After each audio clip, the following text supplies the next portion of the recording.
Miss...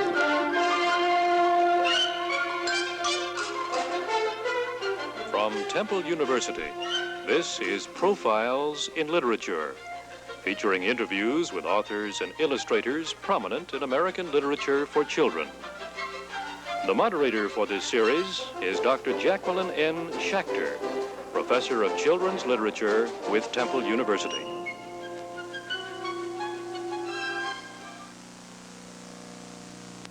Welcome, Mr. Robertson. It's very nice to be with you. You're the creator of more than 25 books for children and adults, mainly focusing on humor and mystery. It's a pleasure to have you with us today. Mr. Robertson is the creator of a number of teenage characters, such as Henry Reed, seen in these pictures from the prize-winning Henry Reed Incorporated, from Henry Reed's Journey, another prize winner, Henry Reed's Babysitting Service, and the most recent work, Henry Reed's Big Show. My name is Jaqueline Shachter, and I work at Temple University. I have the pleasure of introducing some distinguished guests who will assist me in questioning Mr. Robertson. Mrs. Rosemary Weber, Professor of Children's Literature at Drexel University's Graduate School of Library Science.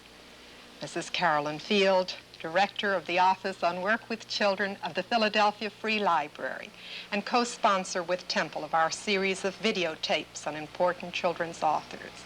And my own colleague, Dr. Jenny Schultz, Professor of English Education at Temple University. They are joined by my students who have read a number of Mr. Robertson's works. Mr. Robertson, can you tell us something about these awards that I insisted you bring? Well, these two right here, I don't know which one's which, are the William Allen White Award, which is awarded by the state of Kansas. The first one, which was in 1961, was for Henry Reed Incorporated, and the second was for Henry Reed's Babysitting Service. The state of Kansas has a very active reading program in which the children take a very large part. They not only vote for the winner, but when the award is made, they usually have a dinner after several days of activities in Kansas. And for this dinner, the children in the schools make various figures which are either used for centerpieces on the table or as place cards. These two are for the first award, and the one's a rabbit, which is Jedediah, and this is Agony the Beagle, which is always chasing the cat in the story. The second one is a papier-mâché figure, which is Henry Reed, and there's supposed to be a skunk here, but it fell and our dog got the skunk. So it's a little bit mutilated, but the children are very active in this program, take a great deal of interest, and they get very excited about it. It's the highest honor when children themselves vote the book to win an award. Isn't there another award there? Well, this one is the Nene. I hope I'm pronouncing that correctly. This is the award of the state of Hawaii, which is for the same book, Henry Reed's Babysitting Service. The Nene is the state bird. It's a duck. It's one of the endangered species, incidentally. It was almost extinct, but it's coming back now. I don't really know if it has this big box on the bill or not, but... That was granted to you in 1970, yes. I believe, very recently. Among your more serious works, Mr. Robertson, two of my favorites are If Wishes Were Horses and Ice to India. Wonder if you could tell us, in the first book, whether Aunt Hannah, who's so realistically portrayed, is patterned after anyone you really knew, and then tell us something about why you wrote Ice to India. Well, Aunt Hannah is really my grandmother. Oh, my goodness. Who was one of the meaner people I have known. Ice to India was based on the life of a young man in New England by the name of Frederick Tudor. When he was about 19, he decided it would be a wonderful idea to sell ice in Cuba and in South America. So he loaded a ship with ice, and he didn't pack it very well, and the ice all melted And the ship sank, and part of the people were lost, but this didn't discourage him. He went back, got a second ship, and filled it with ice, and this time he succeeded. He sold it in, I believe, Cuba. And eventually he had a whole string of ice houses all up and down the coast of South America and through Central America, and made himself a fortune. And finally, just to prove that he could do it, he took a cargo of ice to India. And it arrived in pretty good shape, and he sold it. I don't know what they did with it when they got it. No one had refrigerators. So based on this, I wrote a story about a shipping company in Philadelphia. One of the interesting sidelights on this is that he married very late in life. It was quite a romantic courtship. He had a very lovely bride, and he bought a whole island, built a huge house for her. I didn't know this, but there's a children's book author and a very fine artist by the name of Tasha Tudor. Yes. And one day she came to visit us, and she said that Frederick Tudor was, I've forgotten whether it's her great-grandfather, or anyhow, it was her grandfather. Or relative. Yes, relative. She had descended from him. And she told me the story about his romance in the island, and she was thinking about writing a life of him in the later part of his career particularly. But he was quite an interesting character, so the book was really based on his life. It's a fascinating story. Mrs. Weber, don't you have some questions? It must be quite a distance to come from Ice to India to Henry Reed Incorporated in Grover's Corners, New Jersey. Is Henry Reed patterned on anyone you know? Well, I always had in mind a woman fourth grade school teacher. Seems rather ridiculous, but we had a friend, and she taught school, and it just seemed that wherever she was, there was trouble. There was just all sorts of activity, and things went wrong, and not her fault, of course, just a turmoil. And obviously, I couldn't write a book about a fourth grade school teacher and expect it to have the central character, the fourth grade school teacher, and have school children read it. So I converted her to a boy, which was Henry, and then a girl. And some of the incidents are based on incidents which my children got involved in. We live in a small town in New Jersey, in an area very similar to that described. But essentially, the character is based on a fourth grade school teacher. And Henry is really modeled after the illustrator in the way he's drawn, at least. Herbert McCloskey drew him in his own image, didn't he? I can't draw it all, of course, and frequently you're disappointed in illustrations, but these were perfect. This was just as I had pictured Henry, and I don't think the book would have been nearly as successful if it hadn't had his illustrations, and I'm deeply indebted to him, and they just fit it perfectly. Well, Bob McCloskey came from the Midwest, too. Do you call Iowa the Midwest? Yes. I think of it as far west, of course, but if you came from out there, it's probably the Midwest. Iowa's the Midwest. He's from Ohio. Yes, and Lentil and several of his other books that look like it. Well, I think some of your most popular books are the ones about Neil and Swede. And I've always been intrigued as to why you changed your style of writing in them.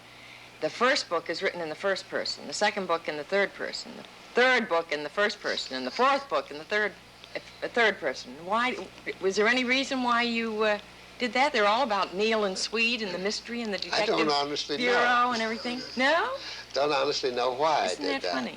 It's a wonder that Mae Massey, your editor, didn't get hold of you, or did she edit all of those for you?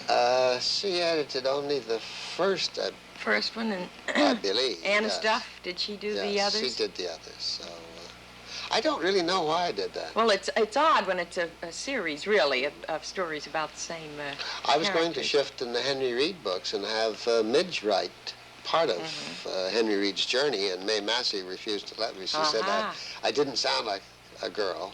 So I had to rewrite that entirely. Women's lib would like that. They say men shouldn't write girls' books, so they don't know they're a girl. But I have no real answer for why I shifted.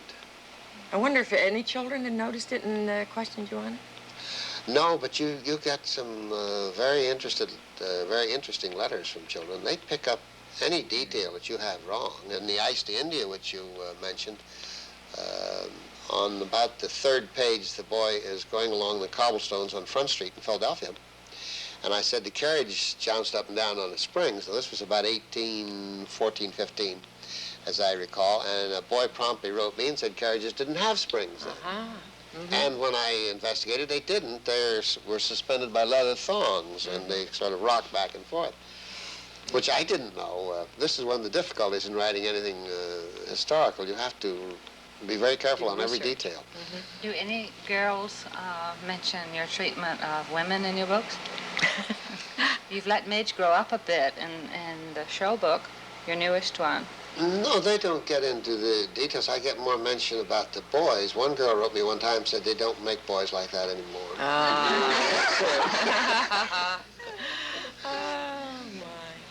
Your big show is very current with the march on Princeton. Isn't it Princeton or Rutgers? Princeton. Princeton. Well, of course, we live right outside Princeton, so... and then I have children about the age that... well, one daughter's in college now, so the college scene is quite close. And it was a protest for pollution control, yes. right? Had you always wanted to write? Why did you give up the Navy? Because you spent a good deal of time in the Navy, and that seems like a very exciting, thrilling life. Well, my career in the Navy was accident largely, you see. I just went into the Navy, I'd say principally by accident. I got out after graduating from the Naval Academy. And I probably would have remained out except that the war came along, and so I promptly got called back in. I had no intention otherwise of going back in. I had intended to write all along. Oh, from young man? I admit that the Naval Academy seems an unlikely place to go to be a writer, but at the time I was short of funds. So.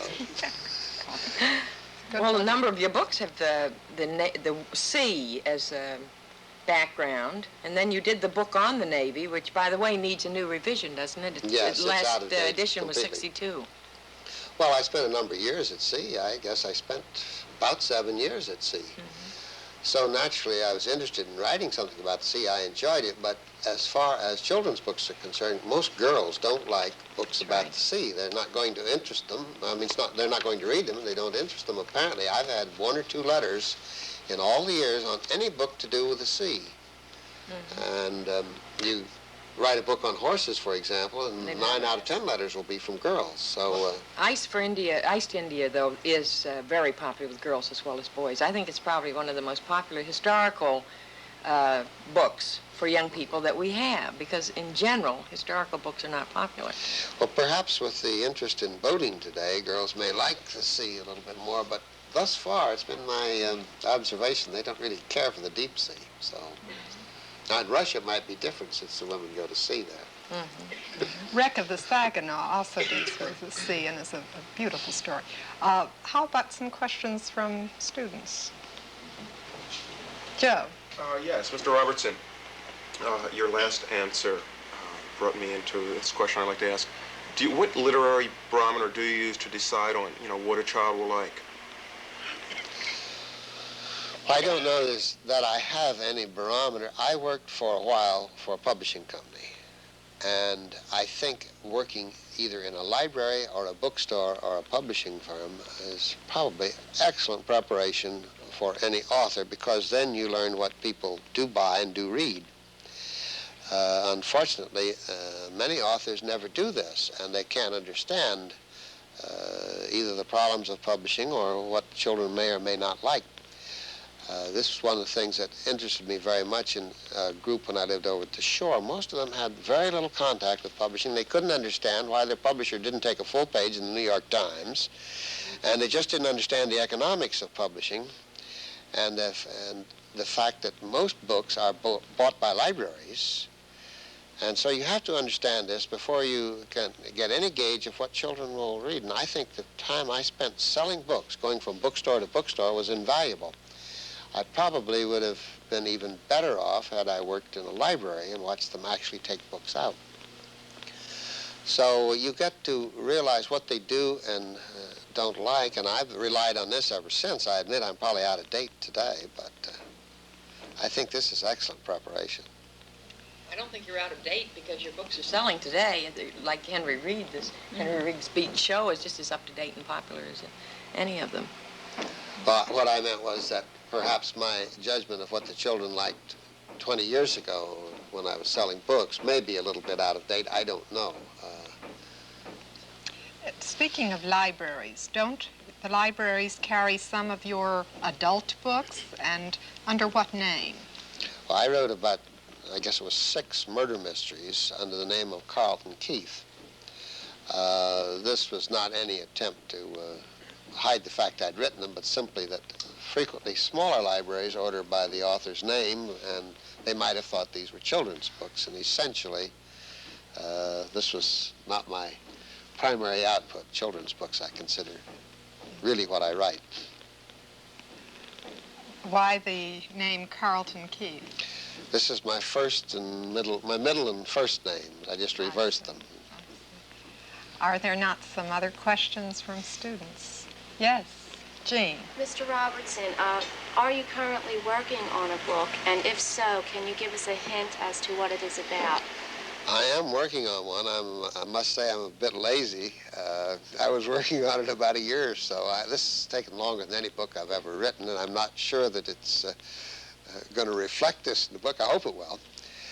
But I started writing a book about wildlife and some of the endangered bird species, and it's changed 2 or 3 times, and I keep finding the research is more interesting than the writing. This, of course, is one of the dangers in being an author. You have no one that sets a timetable for you, and the only one that makes you go to your desk is the grocery bill, you see. So I've spent an awful lot of time on this, but I think I'm finally getting near the end on it. I hope I will have it finished very shortly. It's going to started out to be about ducks and geese and end up by being about a sandhill crane, a boy in a sandhill crane. You're speaking about the William Allen White Award. Reminds me of the Mae Massey Memorial, and I think it would be very good if you would tell us a little bit about it, because after all, Mae is one of the great children's book editors of all time. Now deceased, right? Yes. Yes, Mae Massey died several years ago, and a group of people who were closely associated with her, some of the authors and the people who had worked with her at the Viking Press. She incidentally was editor for some years at Doubleday and then later at Viking, decided to establish a memorial for her. Those who are in the field feel that she influenced children's books more than any other editor of this century. And in fact, she was the second person who was really designated as a children's editor. Prior to that, the children's books were sort of a side issue in the main business of publishing. And she was an outstanding woman and did a remarkable job with books. She was very demanding in her illustrations and demanded high quality printing, and she was very tough with her authors too. And the result was that she turned out some remarkably good books, and for a period there I think Mae won more awards than all the rest of the editors in the United States put together as far as children's books were concerned. And so we started collecting books, original art, letters from authors, illustrators, right on through the typography. We even have plates and some of the stones of some of the early books, and it's quite a history of not only publishing but printing it over this period. We've assembled this, and this is going to be displayed not too long from now at Kansas State Teachers College in Emporia, Kansas. They have a School of Library Science there, and we felt it would be centrally located, and there was nothing in the Midwest of this nature, and you have many collections here in the East, so it was given to Kansas, and it will be open next year. And it's really going to be quite an outstanding history of children's literature of this period. Mrs. Weber, do you have anything? Yes, I'm interested in the fact that you've written some adult books and also children's books. Which came first?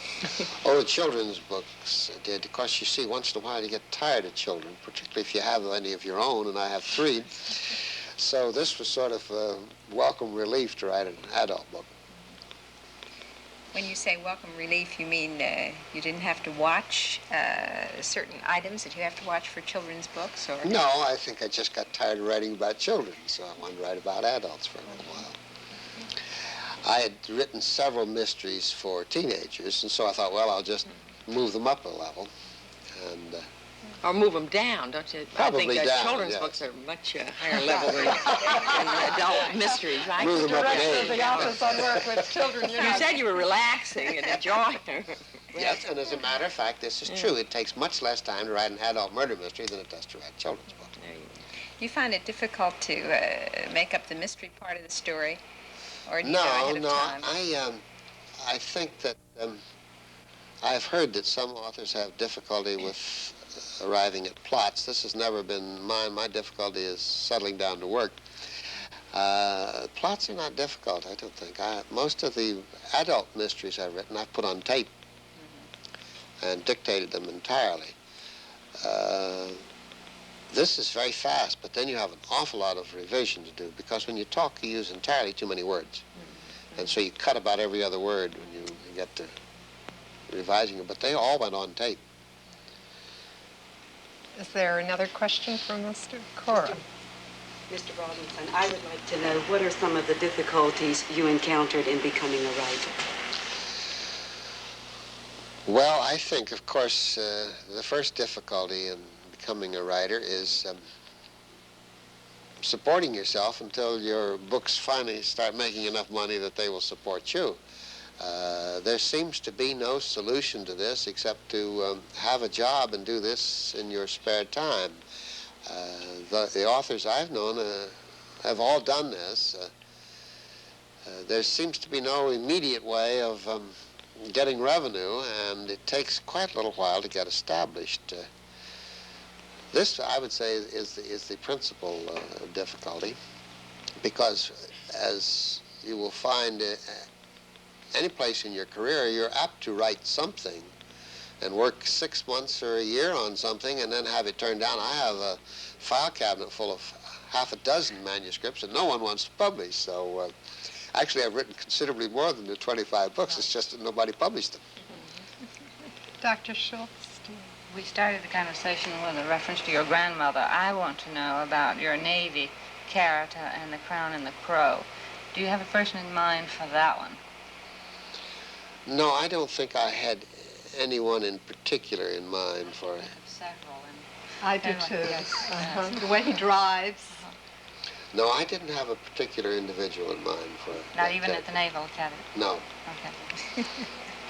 I thought that was a very good description of the way he drove the car, and he was willing sometimes. No, he would bawl out people who would get him away from the center strip. Seems like a lot of characters we know. I want to thank you very much, Mr. Robertson, for your participation. This ends part 1 of our little interview. I want to cite the fact that Mr. Robertson is an outdoorsman.